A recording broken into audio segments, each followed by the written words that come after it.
So everyone, it's time to make and prep some of the burgers for tomorrow. And what I do is typically wrap a scale in plastic wrap, get it zeroed out. There we go. Now we're at 0, 0, 0. So we got about 5.91 pounds, almost 6 pounds of ground beef. I ordered 5. They, at the meat counter, they asked if it was good enough. We almost said 6. You put a little more in there. I said, you know what? That's fine. Fuck it. Whatever. There's quite a few burgers I'm going to be making, so I don't mind the extra. And it's only by a few bucks, so didn't really cut into everything that I'm doing. So what I'm doing is I already made my vacuum bags to start putting this stuff in. Now I'm going to start breaking down the meat. I'm going to do third pound burgers. That's a lot of meat. Look at that. Ground chuck. So what we do is we just start tearing into it. And you can kind of gauge your first one. It's almost probably a half pound. But anyway, pull some away from that. Drop it right on the scale. And we're at 6.4 ounces. So for a third pound burger, we got to be around 5.32, 5.2 right there.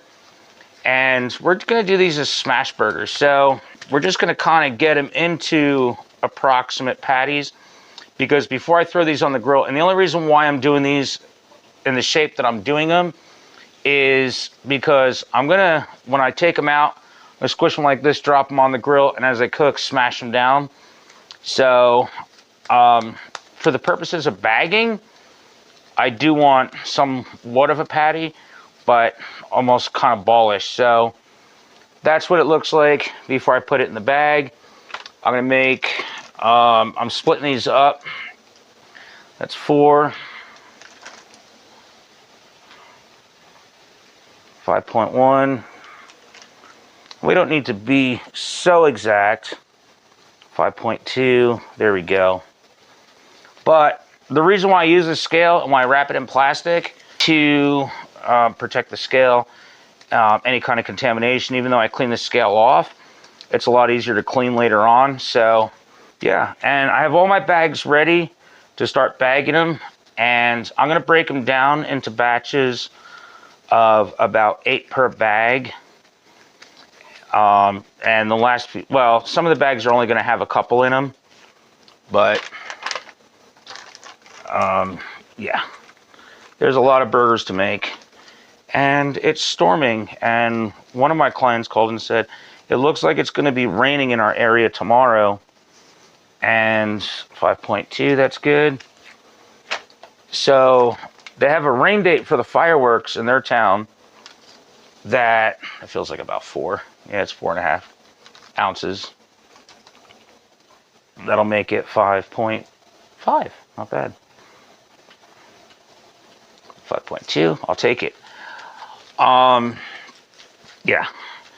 So I got a lot of burgers to make, and after this, we're going to go to our vacuum sealing process and get them split up so that they can still be kind of refrigerated,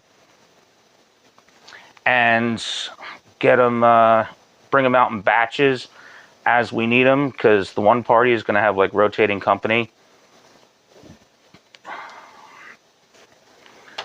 Yeah, so that's what we're doing right now. We got a lot of burgers to make. Next up, the dogs.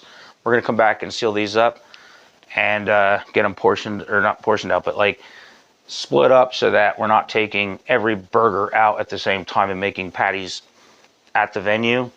We do this way ahead of time, so there's a lot of burgers to make. Well, here we are.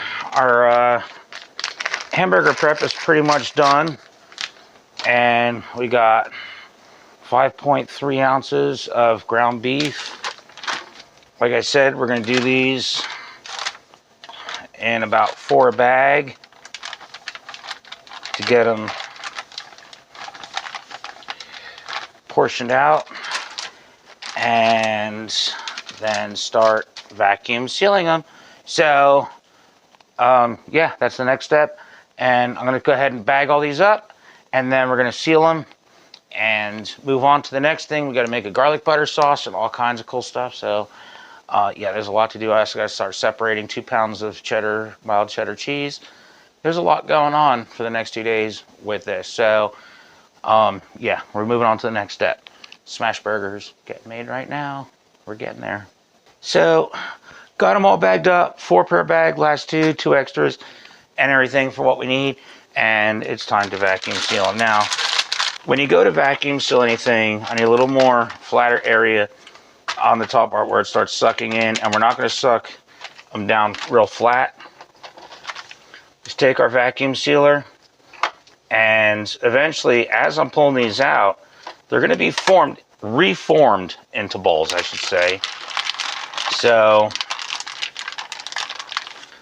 this is just what's called portioning them out. Suck some air out, just like that. And then, there we go. We're going to seal it right there. These are going to be used like literally within 24 hours. So we don't need to hermetically seal them to store in a freezer, store long term. We just want as much air out of there as possible, not squish that meat up, because the more you squish the meat and the more you handle it, then the tougher it will become. So that's another thing we got to keep in mind. And we want them very tender, and we're going to lay them flat out on a sheet pan in the fridge anyway. So I'm going to get through the rest of these. And hey guys, more prep coming up once this is done, because we're going to be making a delicious garlic butter. I'm going to separate or render the butter. Pretty much it separates most of the fat from the liquid, water, or anything that's in there.